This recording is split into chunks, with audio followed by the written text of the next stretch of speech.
past makes us curious. We wonder about life then. What was it like? Were people like us? Were they curious too, and did they wonder about the world around them? We're interested in the people of the past because they are our ancestors, and we sense that they must have been like us. Humans use trial and error in order to understand. Humans experiment. In Land of Legends in Lejre, we do exactly the same thing.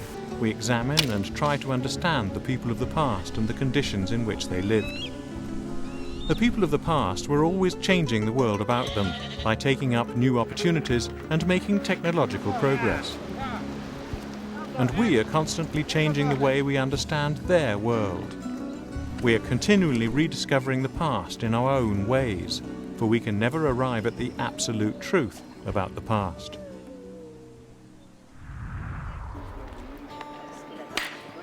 For most of the 100,000 years in which we humans have been producing tools, the most important raw material was flint.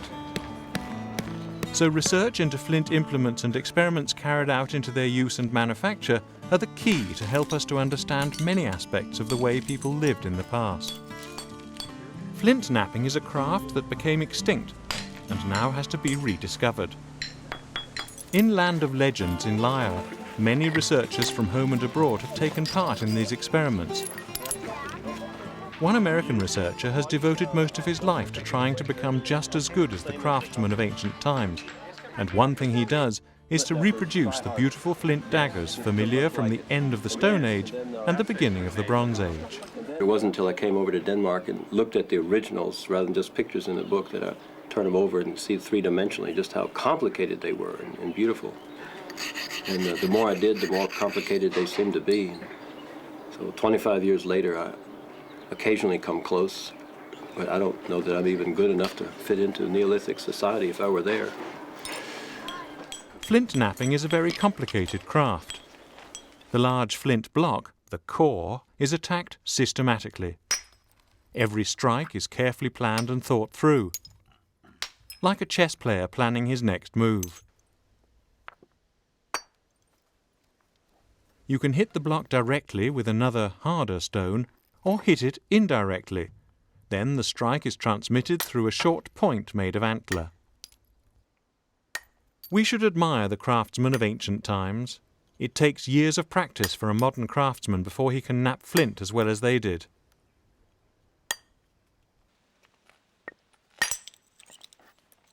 If you want to investigate methods of craftsmanship, for example, you need to be good enough to know what was possible at the time. A few of our modern researchers and flint knappers have become specialists and experts, just like the flint masters of ancient times. This large blade core is now ready to give blades. Let's look at it. It has a large platform. It's organized with two front crests and a back crest.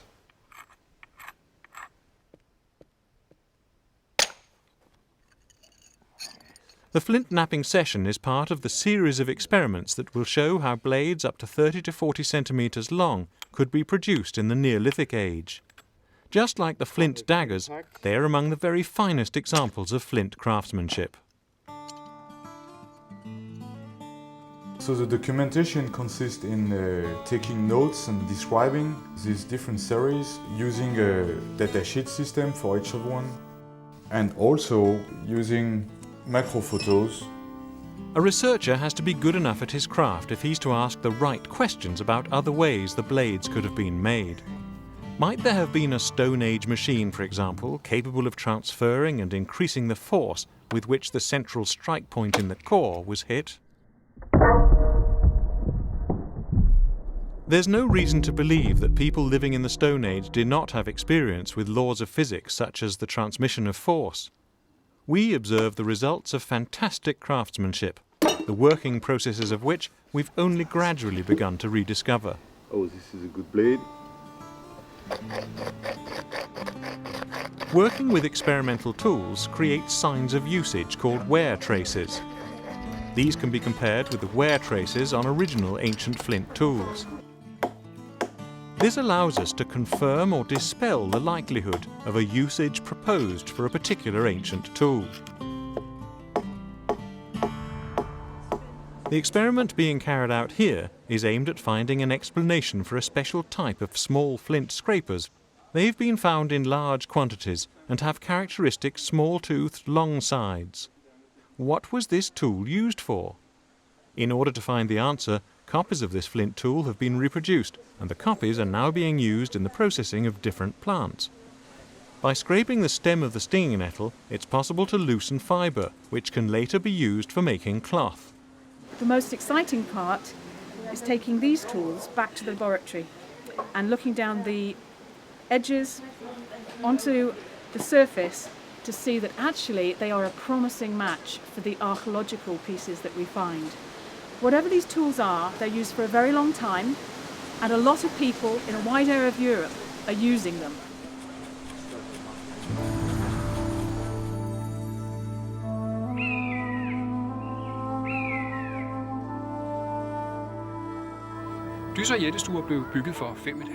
Dolmens and passage graves were built 5,500 years ago by Denmark's earliest agricultural population.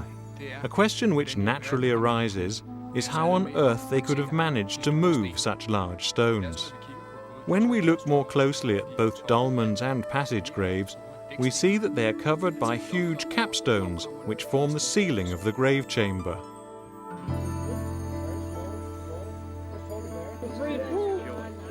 Pulling large stones over long distances is actually not that hard. All you need is enough manpower. It's much more difficult to understand how Stone Age people were able to position these heavy stones, weighing up to as much as 20 tons, with such precision. Levers were used for the handling of a megalith, which would gradually be levered higher and higher, while wedges were constantly placed under it. The last part is the most difficult. Here it's possible to use an A-trestle, which is an ingenious method of utilizing the principle of leverage. A rope is attached to the top of the stone, and this rope is connected to the crossbeam of the A-trestle. At the top of the trestle is another rope, which is then pulled, thereby creating a force at the top of the A-trestle, which makes it easier to raise the megalith to an upright position. Free pull! Yeah! Free pull! Yeah, very fine. Hold it there. A little more. 1, 2, free pull! Yeah, that's it. 2, 3. The large capstone of the dolmen weighs approximately 9 tons. The Danish king Frederick VII was the first to propose a method where the stone could be drawn up to the top of the mound via an earthen slope. Bare stille og roligt. 2, 3, træk! But I can see we need the next 10 already. Træk!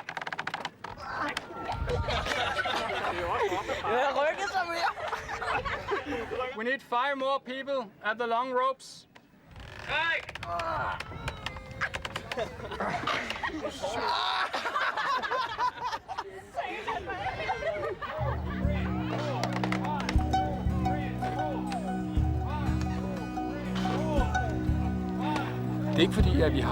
We do not have sledges preserved in archaeological finds, but if we travel around the world and observe how primitive peoples move large stones, we know that they use sledges. It took 80 people to pull this large 9-ton capstone all the way up the hill, up the slope, and then up onto the top of the grave chamber. This tells us that the people who were found in the grave chambers were able to gather many others to help them build a monument for themselves or for their kin. And suddenly such a building project is no longer just a monument for the dead, but also for the event that it must have been to build a burial mound. You can imagine that word was spread about the large dolmen in Lejre for a long time after it had been built. It would have been an event where a feast was held as a celebration of the raising of the stones and the building of a monument for the lineage of those who stood for its creation. This is what can be told from the accounts we have of primitive peoples, especially in Indonesia, where graves quite similar to our local Stone Age graves were built all the way up to the First World War. Hold! Ja, men den holder også.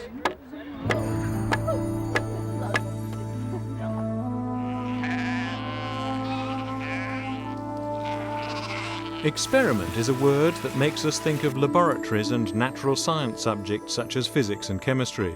Many archaeological experiments are actually conducted in close cooperation with other areas of science.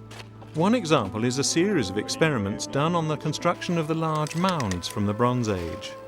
Some of the mounds were built in such a way that the dead, who were buried more than 3,000 years ago, were preserved with their clothing and burial gifts. The Echtvedgirl is one such case, as are other burial mound peoples such as the find from Borum Eshoy. They were preserved due to the oxygen-depleted environment at the centre of the mound. By building a number of small mounds in Lejre, it was discovered that during the construction process, large amounts of water were probably added to the innermost regions once the sods had been stacked closely around the coffin. This could have been one of many rituals performed while the mound was being built. A total of 4 different models of Bronze Age mounds were built in Lejre to a scale of 1 to 4 and 1 to 5.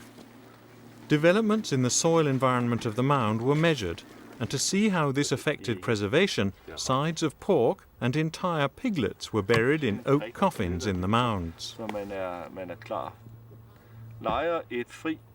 Vi starter med et stykke skind. Det ser hovedet, så en rød. We are starting with a piece of leather placed at the head with a bit of yarrow beside it. Then we have a piece of bronze on the piglet, along with a piece of amber, which has been broken in half. Finally, we lay a piece of woolen cloth like that of the Echtvedgirl. Så må den hvile i fred der. 3 years later, the mounds were excavated. The side of pork was so well preserved that at least by scientific standards it was still edible. Men du kan stikke næsen ned i den uden at However, the piglets were more decomposed. The experiments on the construction of the mounds were the beginning of a major research project including many other methods. One result was the excavation of Skelhøy, a large protected barrow near Kongeåen. This burial mound was probably built by hundreds of people organised into building teams. Behind the construction of the mound lies a definite architectural idea, and not least, great organisational and technical knowledge. The experiments at Lejre have taught us more about the mound building practices of the Bronze Age people. We've learnt that the actual grave was not the only important thing, but also, to a great extent, the way in which the mound was constructed.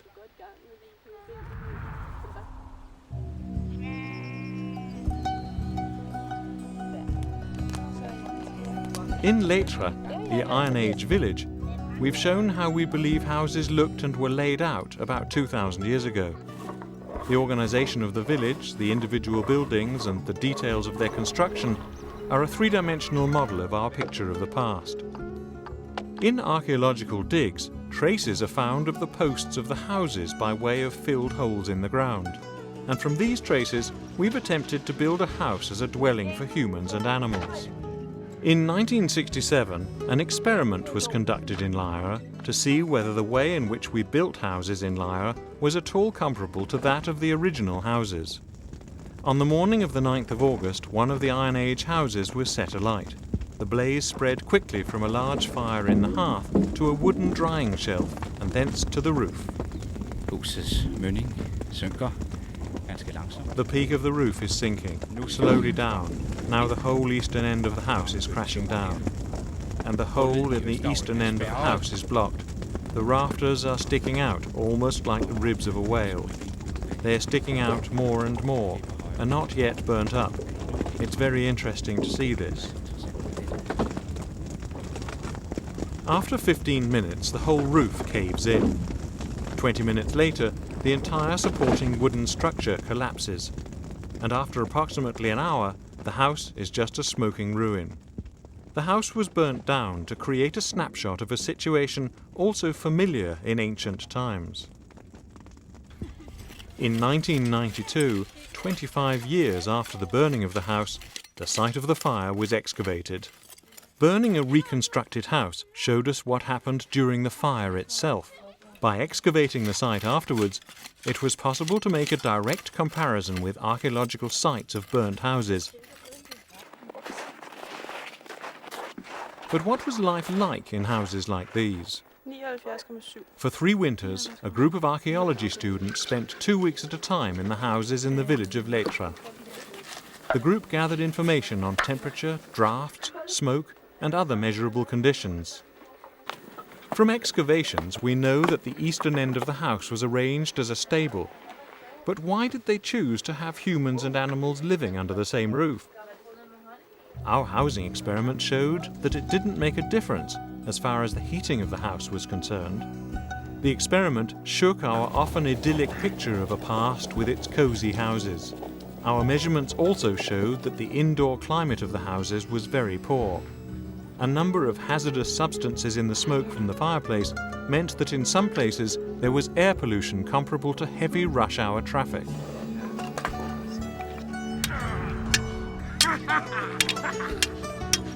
Which sword is best? Back in the Iron Age, weapons were also constantly being improved with the help of new technological discoveries. The raw material bog iron ore was available from many Danish bogs. When bog iron ore is dug up, it's very hard, and initially it's roasted over a fire. After this, it's smelted in a furnace. I jernudvindingsovnen brænder man med trækul. In the oven for the extraction of iron, charcoal is used, and it's the flue gases from the charcoal that react with the ore in such a way that iron is formed. In contrast to modern blast furnace methods, iron is formed in these ovens as solid iron. The iron does not melt at any point in the process.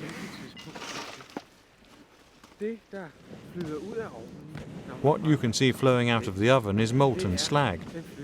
Slag melts at approximately 1200 degrees Celsius, and when you blow with a pair of bellows, you can reach a temperature of approximately 1400 degrees Celsius in the oven, which gives the slag a heat reserve which allows it to flow away from the oven. The iron itself remains in the oven as a solid mass, called the bloom. Contrary to what many people believe, bog iron ore is quite a good quality of ore, with the iron content in the best types to be somewhere between 50 and 60% pure iron. I de gode myremalme et sted mellem 50 og 60%. In Lejre, we've held seminars on the extraction of iron where researchers and experts from many countries have shared their experience and knowledge.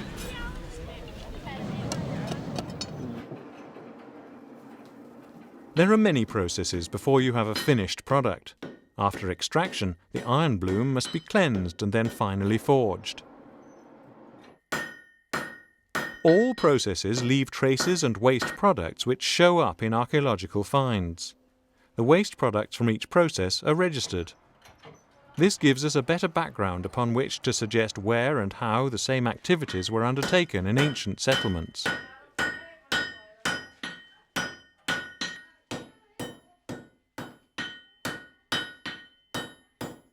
In Denmark, the local bog iron ore was used for iron implements. Many other goods, for example glass and bronze, were traded for with other Germanic tribes or with the Romans. Experiments have given us a way of determining where implements of iron came from. Their origins are revealed by the small residue of slag encrusted in the iron, which can tell us where the iron was originally extracted. This also tells us about ancient trading routes.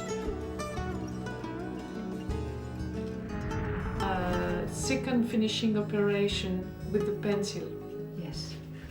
Shards from broken clay pots are the most common finds at archaeological excavations. Vessels, cups, serving dishes and other containers of clay have been important to human beings in all times. Many experiments are done to see how we can extract more knowledge from the many broken and crushed shards.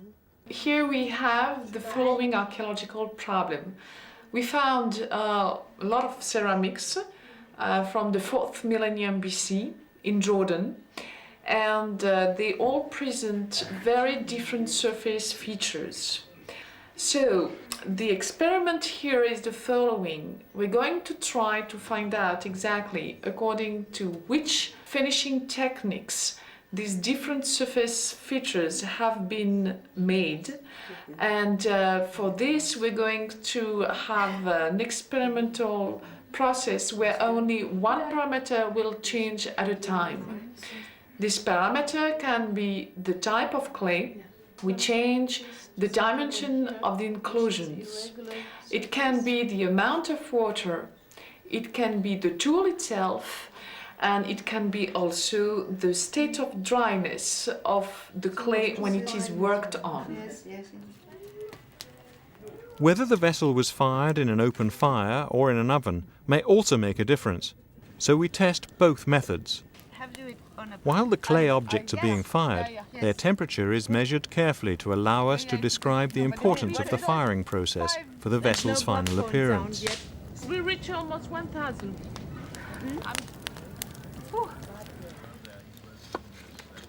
Researchers know how the finished experimental clay objects have been produced, how they've been polished, and how they were fired. This one? Is temper in this one? Fine temper. Their appearance can then be compared with the appearance of shards from archaeological finds. We have to go back to the archaeological pieces and check out that. It's also possible to suggest how the original vessel was made, and thereby reveal the methods used by the potter. Craftsmen of today are akin to those of ancient times. A skilled craftsman knows what works and what does not. This is knowledge which has been stored through many years of experience in the craftsman himself, and which cannot always be put into words. This is knowledge of the hand, or unspoken knowledge. Many of the best archaeological experiments are therefore conducted by a highly skilled craftsman and an archaeologist working together. From prehistoric Denmark, we have a unique collection of Iron Age and Bronze Age clothing. In Lejre, we've reconstructed many of these known examples of clothing over the years. Some of the garments were made using a drop spindle and on an upright loom. From archaeological finds, we have examples of warp weights. The dress worn by the Ekved girl is one of the oldest known to us. Maybe it was worn in connection with ritual dance. Here are other Bronze Age costumes from oak coffins. Jaunty Iron Age warriors. The beautiful blue women's clothing found in a grave on Lunde Heath in western Jutland. The Tolland man with his rope and his cap. He was sacrificed to the gods in the bog. A rich young Viking woman with large ornaments. A happy family in the Viking age. And a medieval wanderer. In Land of Legends in Lejre, we try to put series of small experiments into a larger picture. Many apparently small and unimportant questions about very specific prehistoric phenomena are a necessary part of the scientific cognitive process. These have very little wood left on them. They've come off the stems really cleanly. It's nice.